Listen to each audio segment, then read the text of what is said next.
Hi there. I have to wash my face in between studying, and I always used to do that. I remember I have a friend slash classmate who always asking why you're always like sweating. Well, it's okay, but you know little she know I always wash my face to better absorb some new information. That's how I did it at that time, and that's what I'm doing also during my study. It's really hard, especially this COVID, and I feel like I'm not in my best health as well. So I'm helping myself to absorb the information as much as I can. Okay, so I'm going to be talking about. Okay, let me. Sorry, I don't know why I have that there.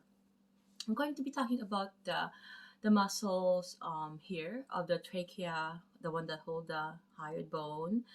There's three, kind of component to it. The one that hold the tongue, the muscles that hold let me erase muscles that hold the tongue, muscles that hold the mandible, and muscles that hold the hyoid bone. Okay, you see the hyoid bone there, that Adam's apple, right? Yeah, that's just hanging there. It's being maneuvered by um, the upper part, right, of the hyoid bone, and then the superior part, or lower part, not superior, inferior part of the, sorry, the hyoid bone. Sorry about that. Okay, so there's three part. Like keep in mind, like let's say a person got cut from their trachea. Sorry, right here. Their lungs will like fall out because these are all attached, right? The tongue, all those muscles, the lungs, right? Um, the esophagus, right? And then the trachea, all of those will be pulled out all together. Meaning, why I have to say that in that morbid sense, sorry about that. It's just because it's all interrelated, meaning we need to know all that it composed of three areas, but then it's all interrelated. Even like we said, the esophagus and then the lungs, right? That's why there's muscles that attaches to this, to the mandible. So will it rotate? It depends, or will it depress the mandible? Will it um? So in here we're gonna try to simplify it. But first off, I'm going to differentiate the muscles that elevate the hyoid. Okay, and these are called as a group suprahyoid, because it just makes sense that it's called suprahyoid bones. I mean muscles, or as a muscle group, is because it's superior to the hyoid um, bone, right? That it's superior. It's meaning it's upper part. That's the line, the hyoid bone, right? Superior meaning up, inferior is down. Okay, so I'm gonna be having two sets of muscles here, muscle group. One is suprahyoid as a group, and one is infrahyoid as a group. Okay, so one elevates, one depresses, but there's some action from the suprahyoids that also depresses the mandible, but elevate hyoid and tongue and all that action. So we're gonna separate them all together, and most of these suprahyoids do the same action. Okay. Okay, so first off, the stylohyoid is elevate the hyoid and tongue. So it connects to the tongue and the hyoid bone, and it depresses the mandible as well. Okay, at the TMJ joint. Okay, that's one of the action of the stylohyoid.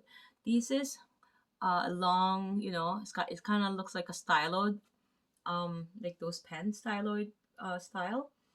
It and it's also attached to the styloid process, right? So that's the origin. So keep that in mind, okay? It looks like sort of pen that's attached to your styloid process. Okay. Okay. And its insertion is the hyoid bone, and the nerve innervation is facial, nerve number 7. Okay. Okay, the next one will be the mylohyoid. Okay, this is more so the floor, okay, of here. It's the floor of that inside, even inside, right? Intrinsic. Okay, so it elevates higher on tongue and it depresses the mandible, okay, at the TMJ. And then the origin is the underside of the mandible, right? So here, this is the mandible.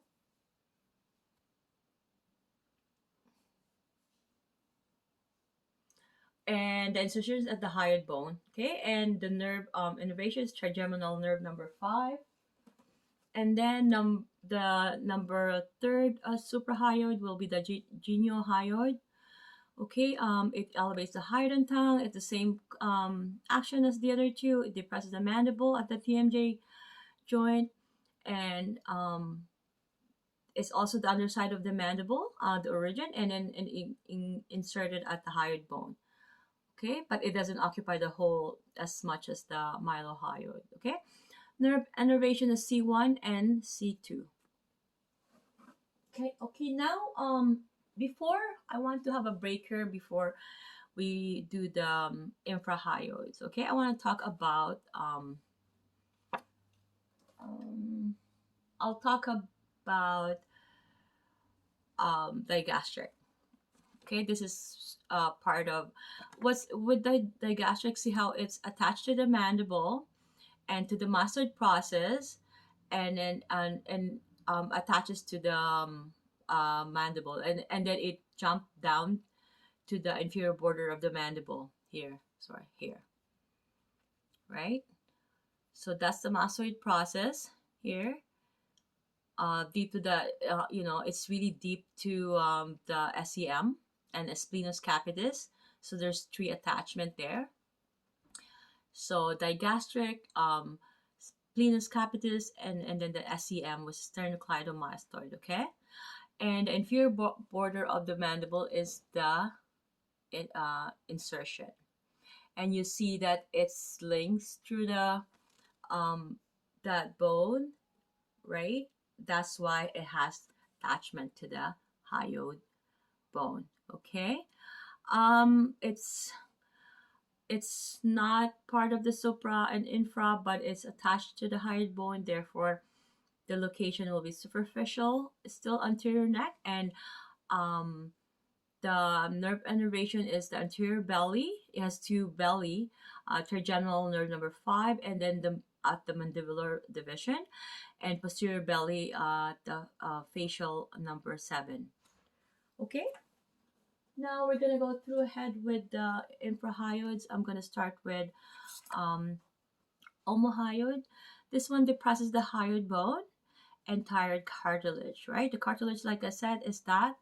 So wherever we turn our head, our cartilage follow. It doesn't go anywhere without it. See, it does follow, right? So the origin is as a superior border of the scapula, okay? And the insertion is the hyoid bone. And nerve innervation is C1, 2, and 3. And this is part of the infrahyoid, okay? Keep in mind the superior border of the scapula. Okay, that's where it's attached, okay? Here. And the next one will be the thyrohyoid. You can already tell that it's, the origin is from the thyroid cartilage, and the insertion is at the hyoid bone. Okay, it depresses the hyoid bone and thyroid cartilage. Okay, so these 2 here.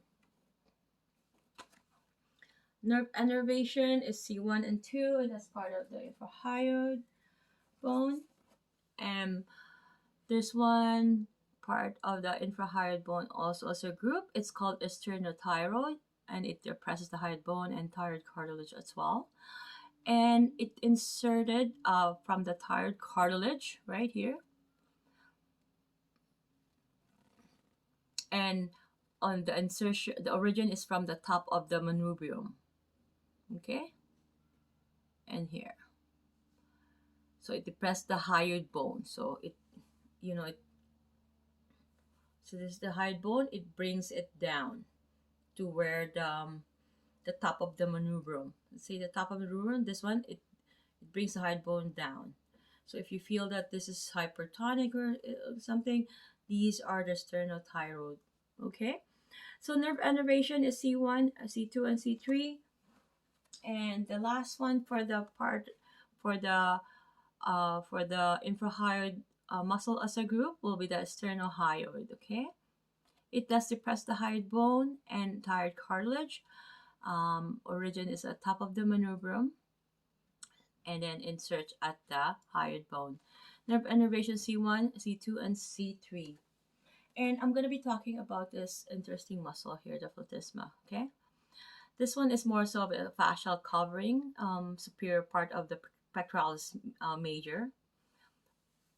It connects there and it becomes fascial covering. So it's more of like a thin layer covering.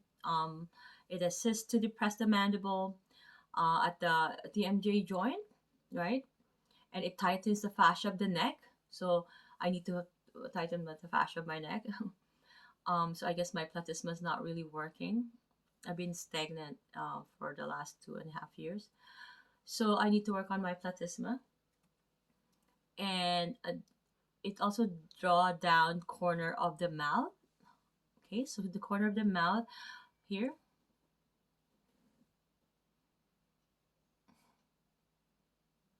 So it does that, okay? Okay, insertion base of the mandible and then skin of lower part of the face. Okay, so this is the origin here, and it goes and then it inserts here and here. Okay, and then nerve innervation is the facial number 7. Okay, and I will be doing another video for the facial muscle.